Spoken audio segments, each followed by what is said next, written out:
Amara POV. The second Changho answered her through the bond, Amara's entire body seized.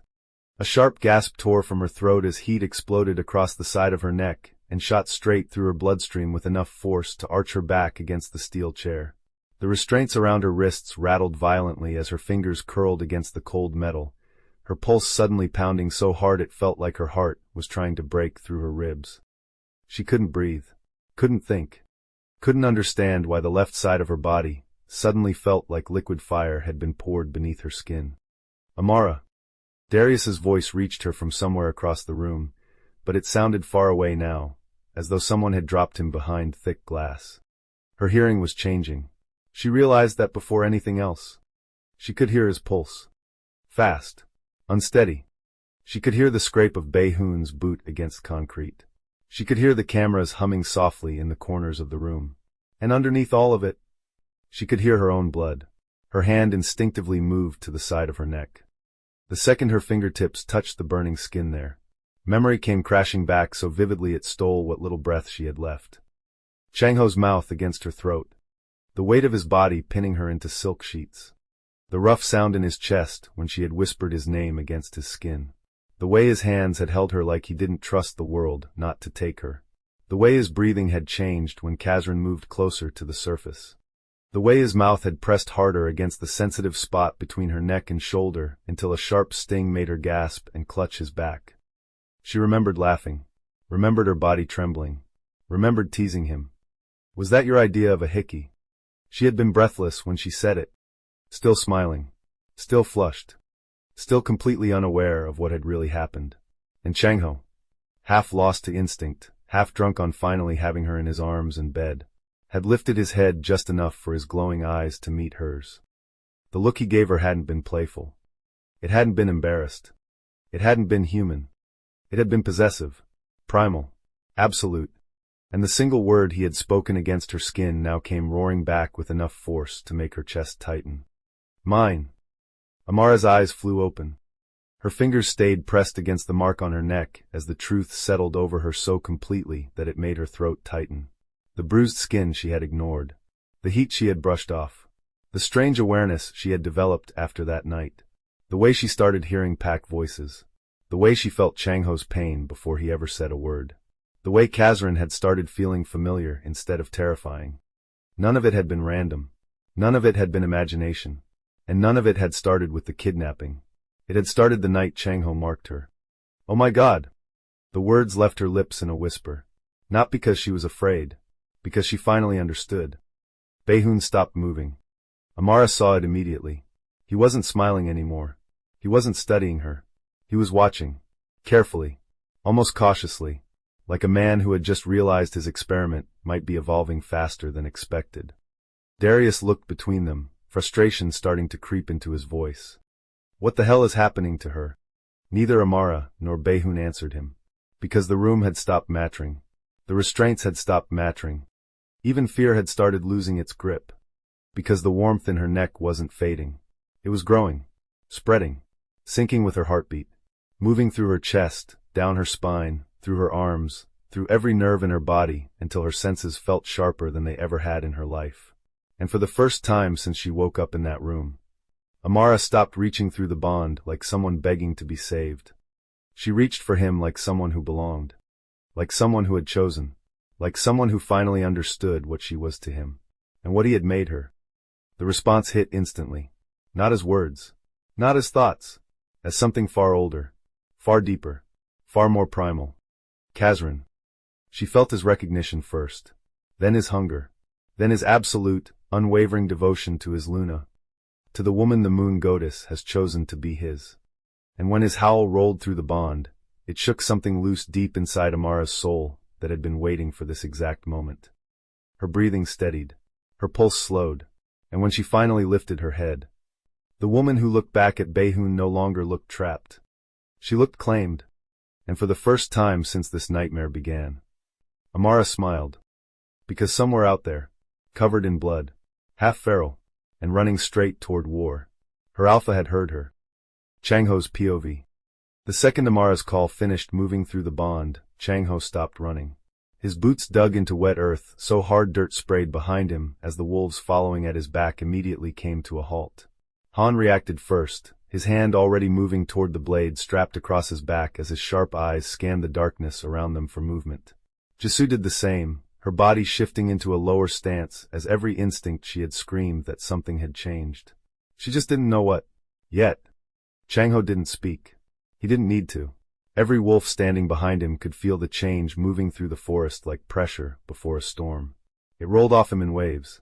Heavy, ancient, dominant enough to make younger wolves lower their eyes without realizing they had done it. Han slowly stepped closer. Changho. His voice was quieter now, more cautious than Amara had ever heard it. Talk to us. Changho's chest rose with one slow breath. Then another. His fingers slowly flexed at his sides as his head tilted upward toward the moon hanging above the tree line. And when he finally spoke, his voice no longer sounded fully human. She found me. Kazryn surged through him with enough force to make Changho's entire body shake. Han immediately took 2 steps back. Not from fear. From experience. Because he knew exactly what came next. And even after all these years, seeing it never got easier. Changho dropped to one knee as his breathing deepened, his fingers digging into the earth beneath him while the bond between man and wolf finally stopped fighting for space. Kazryn wasn't asking anymore. And Changho, for the first time since becoming alpha, wasn't resisting. Bones cracked. Deep. Violent. Final. Muscles stretched. Skin tightened. Power rolled through the clearing with enough force to make leaves tremble high in the trees above them. And one by one, every wolf in the pack lowered their heads. Not because they were told to. Because instinct demanded it. Han smiled. Slowly. Dangerously. About fucking time. Jisoo's lips twitched as her glowing eyes locked on the massive shape emerging from the darkness. Looks like the alpha wolf finally got tired of waiting. By the time the transformation finished, the male who had been standing in front of them was gone. And in his place stood Kazryn. He was bigger than memory. Bigger than fear. Bigger than anything Amara's human mind had been prepared to imagine. Midnight black fur rippled over a body built entirely for war, with silver markings cutting across his shoulders, spine, and chest like moonlight carved directly into muscle. His storm-gray eyes burned with terrifying intelligence as scars from old battles disappeared beneath thick fur before reappearing whenever he moved. He wasn't just large. He was unnatural, ancient, and every living thing in that forest knew it. Kazryn lifted his head. And when he howled, the mountains answered. Han didn't wait. His body dropped low before shifting with brutal efficiency as Taejin emerged in a rush of charcoal fur and amber eyes, lean and lethal as he landed beside his alpha. Jisoo shifted next, her body folding seamlessly into Sable's sleek black form as moonlight danced across blue undertones in her fur. One by one, the rest of the pack followed. Within seconds, there were no humans left standing in that forest. Only wolves. Only hunters. Only war. Kazryn turned toward the east. Toward the woman whose mark still burned against skin he had already claimed. Toward the scent of fear. Toward the wolves foolish enough to think they had taken what belonged to him. And for the first time since she disappeared, Changho didn't feel grief. He felt certainty. He felt hunger. He felt her. Kazryn's eyes burned brighter as he looked toward rogue territory, and when his growl rolled through the bond, every wolf in his pack felt it. She's waiting. Then Kazryn ran. And the forest ran with him. Amara's POV. The room hadn't changed. The concrete walls were still cold. The restraints still bit into her wrists. The cameras in the corners still hummed quietly as red recording lights blinked above them. Darius was still standing only a few feet away. Baehoon was still watching. And the steel door behind them was still locked. None of that mattered anymore. Amara could still feel the mark burning against the side of her neck. The heat hadn't faded. If anything, it had settled deeper beneath her skin, moving in perfect rhythm with her heartbeat until every pulse reminded her of the same truth. He heard me. Her fingers brushed the mark again. Not because she needed reassurance. Because touching it felt like touching him. The memory of Changho's mouth against her skin flashed through her mind so vividly, it almost made her smile again. His rough breathing. The weight of his body. The way Kazryn had moved closer to the surface until even his touch felt different. The sharp sting she had laughed off. The possessive growl that followed. And the word that now lived in her bones. Mine. Darius saw the shift immediately. He saw it in her posture. Saw it in the way her shoulders had relaxed instead of tightened. Saw it in the way her eyes no longer looked for exits. No longer looked for help. And for the first time since walking into that room, Darius looked uncertain. What's so funny? His voice had lost some of its earlier confidence. Not much. Just enough. Amara slowly lifted her eyes to his. And when she smiled, there was no softness in it. You should leave. Darius blinked. Then laughed. A little too quickly. A little too loudly. The kind of laugh men used when their confidence started cracking, and they wanted everyone around them to believe otherwise. He took 2 slow steps toward her. You really think some random guy from South Korea changed you that much? His jaw tightened. You think he knows you better than I do? Amara held his gaze. Didn't flinch. Didn't look away. Didn't even blink. Because the more Darius talked, the more she realized something she hadn't fully understood before. She wasn't hearing him the way she used to. She wasn't shrinking. Wasn't overthinking every word. Wasn't preparing herself for whatever version of him came next. She was measuring him. His pulse. Fast. Too fast. She could hear it clearly now. The slight hitch in his breathing. The tension in his jaw. The tiny shift in his weight every time he lied. The subtle shake in his fingers when his temper started climbing. She heard all of it. And for the first time, Darius sounded weak. Amara slowly tilted her head. Studying him. Learning him. The same way Changho had studied her. The same way Kazryn watched prey before closing the distance. Then she spoke. Quietly. Calmly. And with enough certainty to stop him where he stood. You used to scare me. Darius's expression hardened. Amara's smile deepened. Just enough. That should terrify you. The silence that followed felt heavier than the restraints around her wrists. Darius stopped moving altogether. And for the first time since Amara had known him, she watched him search her face for the version of her he used to control. He didn't find her. Across the room, Bae-hoon had gone completely still. His eyes moved from the mark on her neck, to her posture, to the confidence settling into every line of her body. And for the first time since this started, his expression changed. Not fear. Not yet. Concern. Because the woman sitting in that chair no longer looked like leverage. She looked like a future Luna. And somewhere deep in the forest, Kazryn ran faster. Amara watched Darius lose control the same way she had spent the last few months learning to read wolves. Quietly. Carefully. Without letting him realize she was doing it. His smile faded long before his voice changed. The confidence he walked into the room with was still there on the surface. But the longer he stood in front of her without getting the reaction he expected, the harder it became for him to hide what was happening underneath. His breathing had grown shorter. His jaw had tightened. And the pulse beating in his neck had climbed so high she could hear it from where she sat. That realization alone should have terrified her. Instead, it grounded her. Darius took another step closer until the toes of his boots nearly touched the legs of her chair. You think this is funny? His voice had dropped lower now, stripped of the fake concern he'd walked in wearing. You think you're different because some guy halfway across the world whispered a few pretty things in your ear? Amara kept her eyes on him.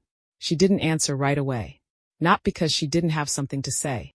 Because silence had become one of the sharpest weapons Changho ever taught her.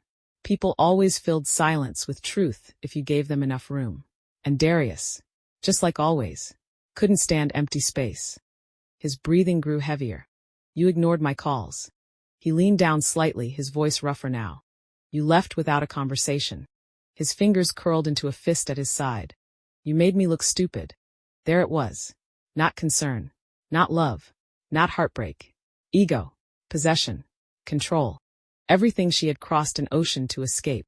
Darius leaned closer until Amara could smell the cologne she used to associate with apologies that never changed anything. You owe me. Amara felt the old memories trying to surface. Nights spent explaining herself. Arguments that somehow always became her fault. The exhausting cycle of defending choices that never needed defending in the first place.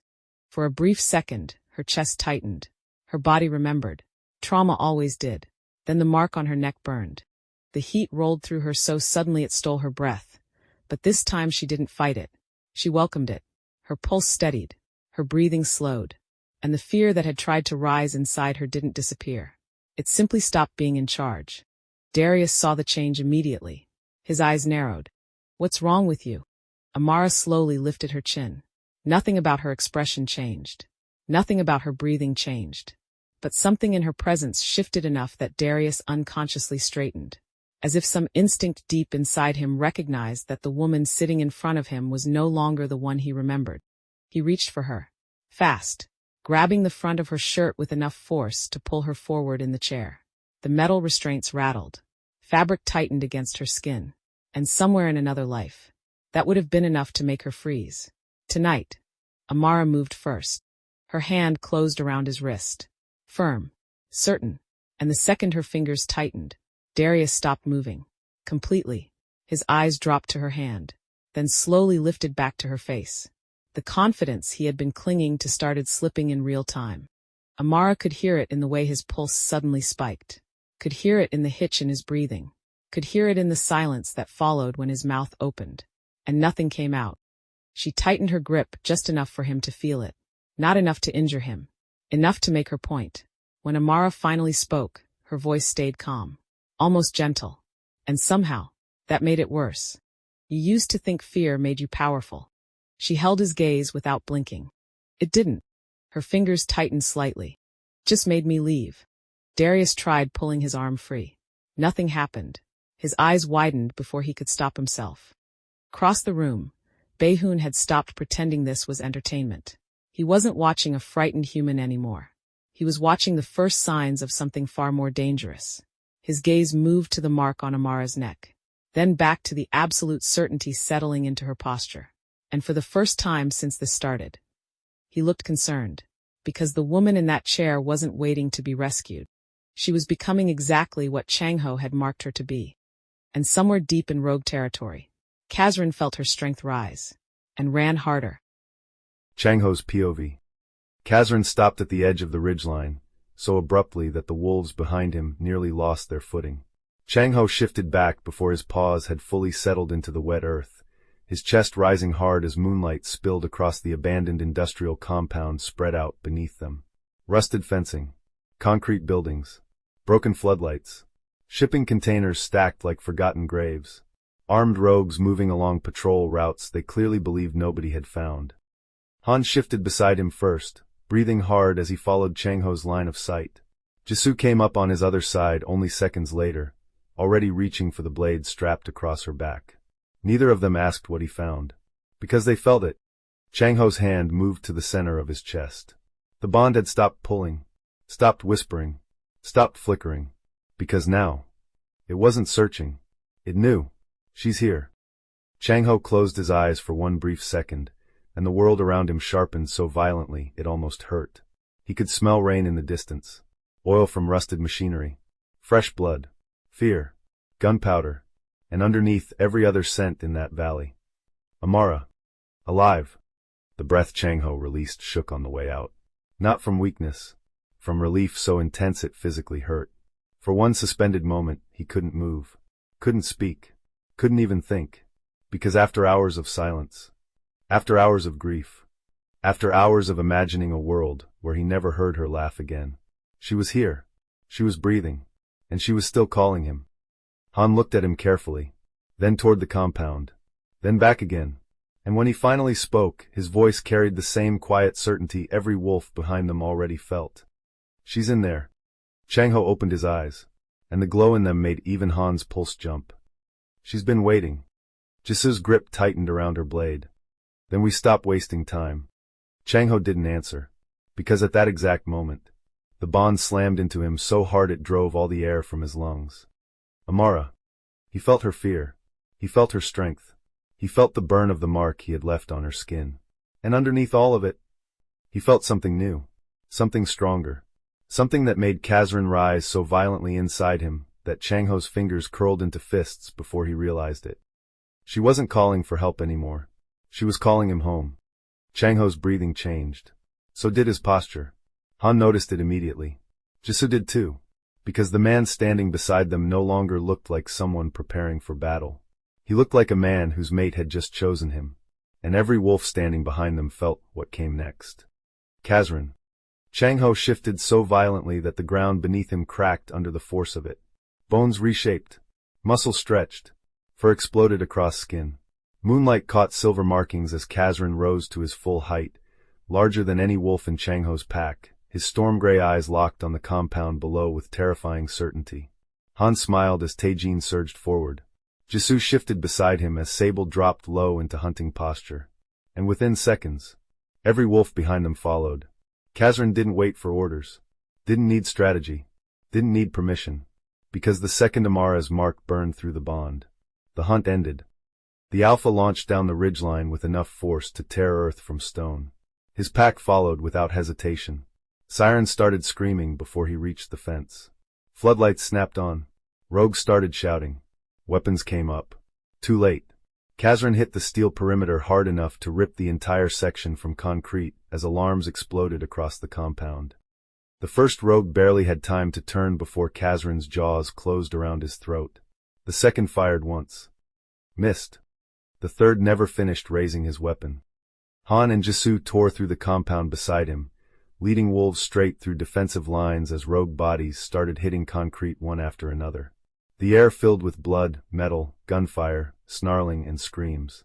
But Changho didn't hear any of it, because the bond kept pulling him toward one place. One building. One woman. One heartbeat. Kazryn hit the steel door with enough force to fold it inward. Metal screamed. Concrete cracked. Dust filled the air. And every male inside that room turned toward him. Darius froze. The color left his face so fast it was almost pitiful. Baehoon stayed still. But Changho smelled the change in him immediately. For the first time since this began. The bastard was afraid. Then Changho saw her. Restrained. Breathing hard. Mark glowing against her skin. Tears in her eyes. And smiling at him anyway. The world stopped. Not because the war outside had ended. Because everything Changho had fought through suddenly became worth it. Kazryn shifted back before his paws fully touched concrete. Blood covered Changho's skin. Mud stained his legs. His chest rose hard as his glowing eyes locked onto hers. And when he started walking toward her, death followed every step. You called. His voice came out rough. Primal. Unsteady with everything he had spent hours trying not to feel. Amara's smile trembled. And when she answered, it nearly broke him all over again. You came. Changho's eyes darkened as his blade slowly came into view. Then he looked at Darius. Then Baehoon. And when he finally spoke, every male in that room understood exactly how close death had been standing this whole time. You touched my Luna. For several long seconds, Changho heard nothing. Not the fighting outside. Not the alarms.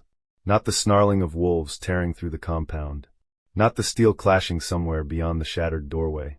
The only thing his mind could process was her. Amara sat restrained in the center of the room, breathing hard, tears still clinging to her lashes, the mark on her neck glowing faintly beneath skin he now understood far better than he had the night he left it there. She looked exhausted. She looked furious. She looked like she had been fighting long before he ever reached that building. And standing there with blood drying on his skin and war still burning outside. Changho had never wanted anything more in his life than to touch her. He crossed the room slowly, not because he was unsure, because after hours of silence, grief, and imagining the worst possible ending, his body almost didn't trust what his eyes were seeing. She was here. She was alive. And she was looking at him like she had known he would come. When Changho finally reached her, his hand rose almost on instinct. His fingers brushed her cheek. The contact was enough to steal the breath from both of them. Amara closed her eyes immediately and leaned into his touch without hesitation, and the bond that had spent hours feeling fractured and unreachable surged back to life with enough force to make Changho's knees almost give out. Her fear hit him first, then her anger, then the fight she had been carrying inside her ever since she woke up in that room. And beneath all of it, he felt her trust. Complete. Unshaken. Absolute. Kazryn moved through him with a low rumble of satisfaction. She fought. Changho swallowed hard. His thumb moved gently beneath her eye, catching a tear before it could fall. I know. His voice came out rougher than he intended. Because now that she was in front of him, now that he could feel her heartbeat, now that the silence was gone, he realized just how close he had come to breaking beyond repair. Amara opened her eyes and smiled through tears. The look she gave him hit harder than any blade ever had. You heard me. Changho's jaw tightened as his forehead rested briefly against hers. There isn't a world where I don't. Behind them, Darius laughed. The sound was shaky, forced, and stupid enough to snap whatever restraint Changho still had left. You don't even know her. Darius's voice rose as he tried to hide the fear already creeping into it. She came with me. He pointed toward Amara like the gesture still meant something. She was mine before you ever. Changho moved before the sentence finished. The distance between them disappeared so fast that Darius never saw the first step. 1 second he was talking. The next, his back slammed into the concrete wall hard enough to crack it.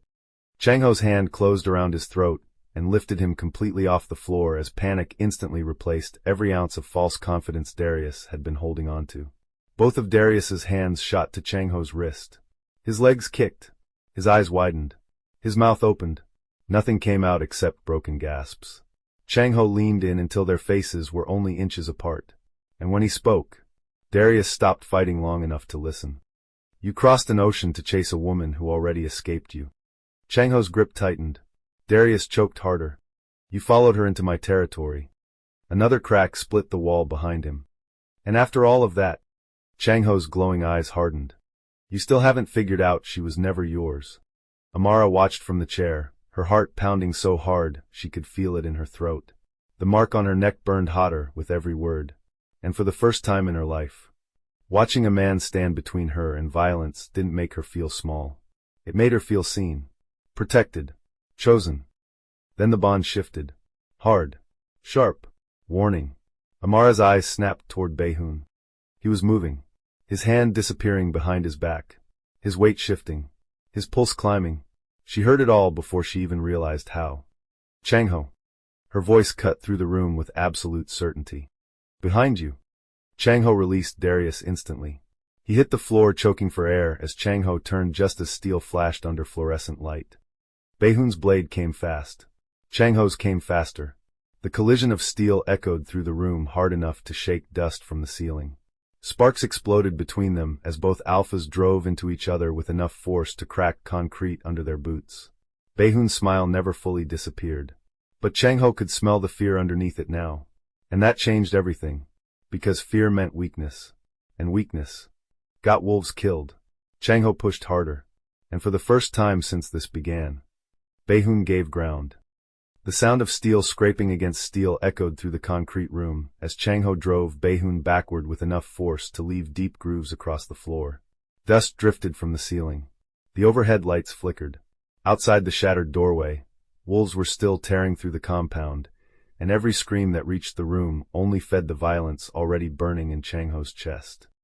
Baehoon wiped blood from the corner of his mouth with the back of his hand and smiled. It wasn't arrogance anymore. It was excitement. The kind of excitement only a predator felt when another predator finally stopped holding back. Now I understand. Baehoon's golden eyes locked onto Changho's. Why Pax whisper your name? Changho said nothing. His glowing eyes never left the traitor standing in front of him. Because right now words felt useless. Kazryn wanted something much simpler. Baehoon moved first. His blade cut through the air in a brutal downward strike that would have split most men open from shoulder to hip. Changho caught it. Steel collided hard enough to throw sparks across the room, and before Baehoon could recover, Changho drove his knee straight into the Baehoon's ribs with enough force to send him crashing through a metal table. The impact folded steel like paper. Darius flinched so hard he nearly crawled backward into the wall. What the hell are you people? His voice cracked halfway through the sentence. Nobody answered him, because the room was already changing. Changho felt Kazryn surge through him with enough force to tighten every muscle in his body. The bond between man and wolf stretched wide, then disappeared completely as instinct took over. The shift hit him like a controlled explosion. Bones reshaped. Muscle thickened. Skin gave way to midnight black fur marked with streaks of silver that caught every flicker of fluorescent light overhead. By the time Kazryn stood at full height, his head nearly reached Darius's chest. And Darius, who had spent years believing fear made him powerful, looked like a man discovering what fear actually felt like. Baehoon's smile never fully disappeared, but Kazryn caught the change in his scent. Confidence, adrenaline, and underneath both, caution. Then Baehoon shifted. Varkos tore through skin and bone with brutal efficiency, rust and black fur rising over a frame built for war, old scars cutting through muscle as molten gold eyes locked onto Kazryn with open hostility. The room suddenly felt too small for either of them. Varkos lunged. Kazryn met him head-on. The collision shook the building hard enough to crack concrete beneath Amara's chair. A support beam split down the center. Dust exploded through the air as both alpha wolves drove into each other with enough force to make the entire compound feel it. Outside, Han stopped mid-strike. Jisoo turned toward the building. Every wolf in Changho's pack felt exactly what was happening inside. Their alpha had stopped fighting. He had started hunting.